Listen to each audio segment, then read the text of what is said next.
이사야 40장 31절의 말씀을 다들 좋아하실 것입니다.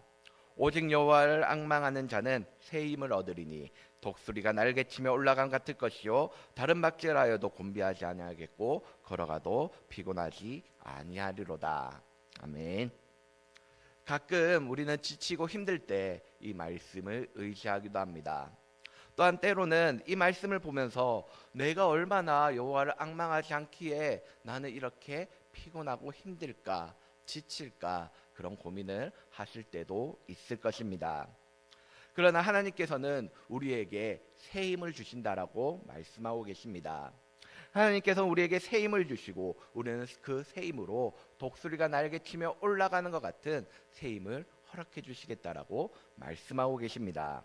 오늘 이 새벽 하나님의 힘을 의지하며 나아가시는 우리 성도님들 되시길 소원합니다.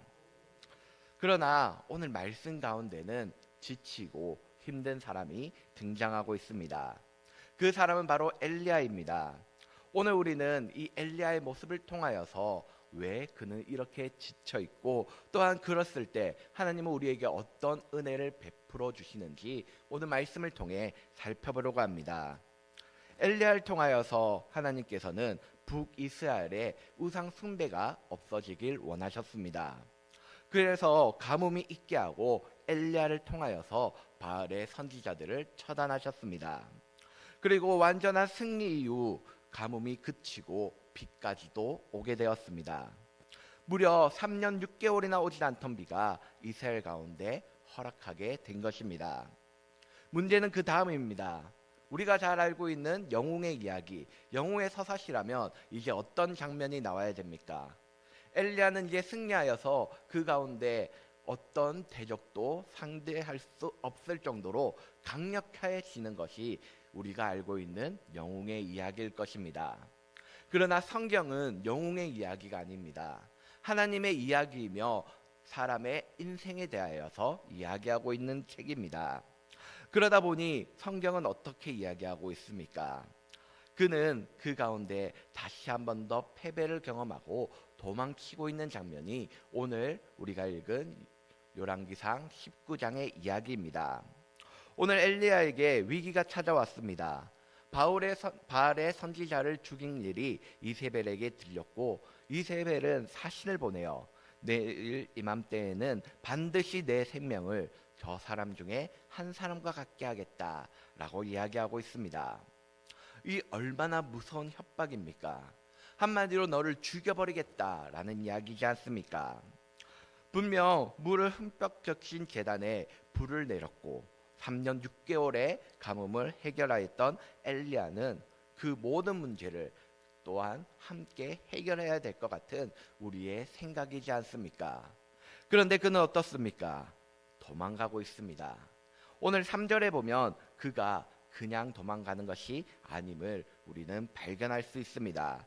3절은 이렇게 기록하고 있습니다. 3절입니다.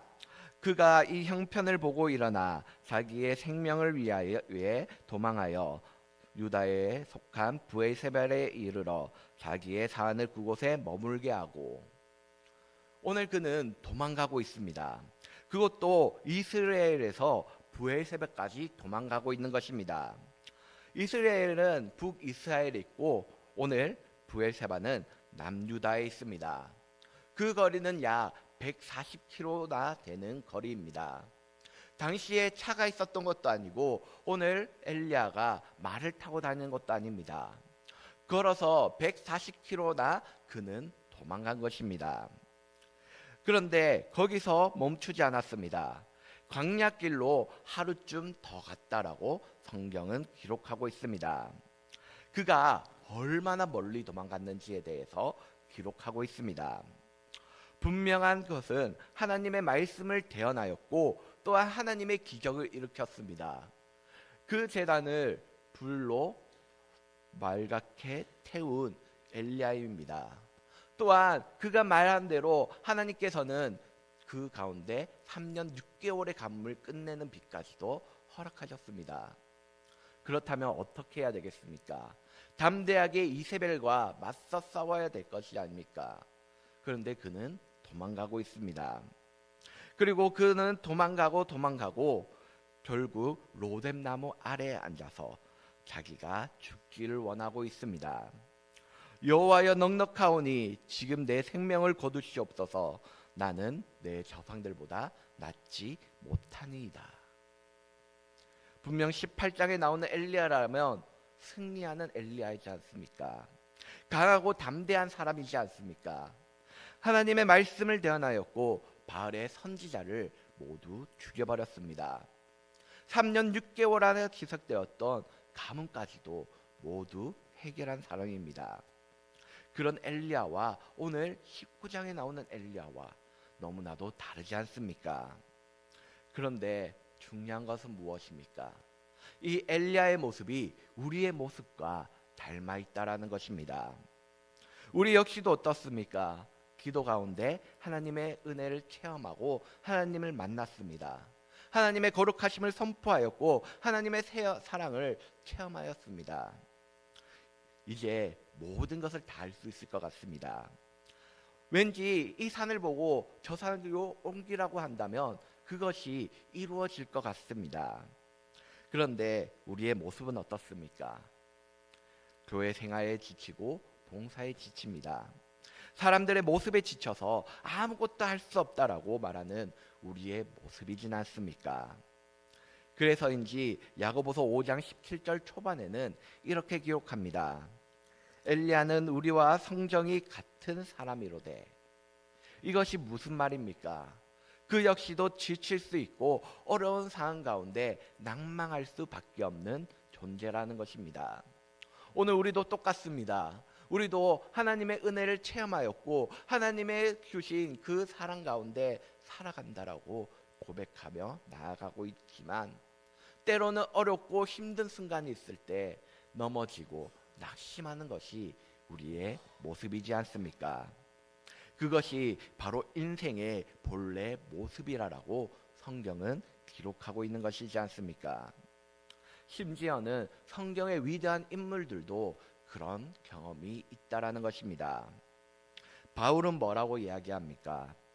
형제들아, 우리가 아시아에서 당한 환난을 너희가 모르기를 원하지 아니하노니 힘겹도록 심한 고난을 당하여 살 소망까지 끊어지고 라고 말하고 있지 않습니까?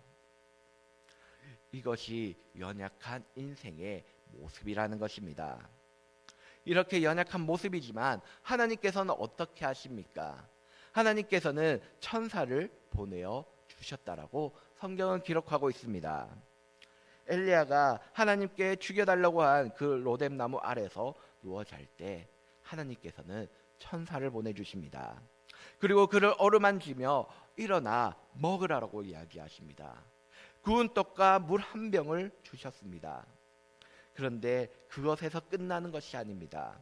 다시 한 번 더 천사가 나타나 그를 어루만져 주시며 먹을 것을 주시고 내가 갈 길을 다 가지 못할까 하노라 말씀하고 계십니다. 다시 한 번 더 힘을 주시는 것입니다. 일어날 수 있게 하시는 것입니다. 먹을 것과 마실 것을 더하여 주시는 것입니다. 그리고 엘리야는 그 음식물을 의지하여 40주 40야를 가서 하나님의 산 호렙산에 이르게 되는 것입니다. 우리의 하나님이 바로 이런 하나님이라는 사실입니다. 하나님은 우리가 연약한 걸 아십니다. 지금 내가 경험하고 그 어렵고 힘든 것을 하나님께서는 모두 알고 계신다는 것입니다. 왜 하나님께서 내게 이런 고난을 주시지? 하나님께서는 나를 이렇게 피곤하게 하시지? 때로는 하나님이 원망될 때가 있지 않으십니까? 더 이상 지치고 힘들어서 아무것도 하기 싫고 피곤하여 낭망할 때 하나님께서는 우리에게 나타나 주십니다. 우리에게 말씀하여 주시고 우리를 어루만져 주시고 우리에게 다시 한 번 더 일어날 힘을 더하여 주시는 분, 그분이 바로 우리 하나님이심을 오늘 엘리야를 통하여서 우리에게 말씀하고 계시는 분이십니다. 하나님께서는 지치고 힘든 우리를 다시 한 번 더 일어날 수 있도록 힘을 더하여 주십니다. 지금 우리에게도 일어날 힘을 주시기 위하여서 나의 영에 양식을 먹으라고 말씀하고 계시지 않습니까? 우리를 돕기 원하시는 성령님을 보내주셔서 우리와 함께하게 하십니다. 우리의 모든 삶을 주관하게 하십니다. 오늘 이 시간 그 하나님을 의지하며 나아가시는 우리 성도님들 되시길 소원합니다. 그 하나님을 의지함으로써 영과 육의 회복을 받는 우리 성도님들 되시길 소원합니다. 우리는 성경의 많은 인물을 통하여서 그 인물들의 영적 유산을 바라봅니다. 그리고 우리는 때로는 이렇게 생각합니다. 저들은 우리와 달라. 저들은 하나님의 부르심을 받은 자들이기 때문에 우리랑 완전히 다를 거야. 왠지 DNA부터 다를 것 같은 그런 생각이 들기도 합니다. 다윗은 위대한 왕이었습니다. 하나님께 칭찬받는 사람이었습니다. 그러나 그 역시도 실수하였다는 것을 성경은 분명히 기록하고 있습니다. 뿐만 아니라 베드로는 어떻습니까? 주는 그리스도시요 살아계신 하나님의 아들이라고 고백했던 자이지 않습니까? 그런데 그 놀라운 것은 그 이후에 무슨 일이 일어나는지를 우리는 잘 알고 있지 않습니까?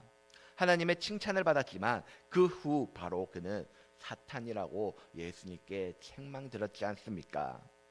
엘리야 역시 하나님의 기적을 체험하였고 또한 자신이 직접 그 일을 행하였습니다.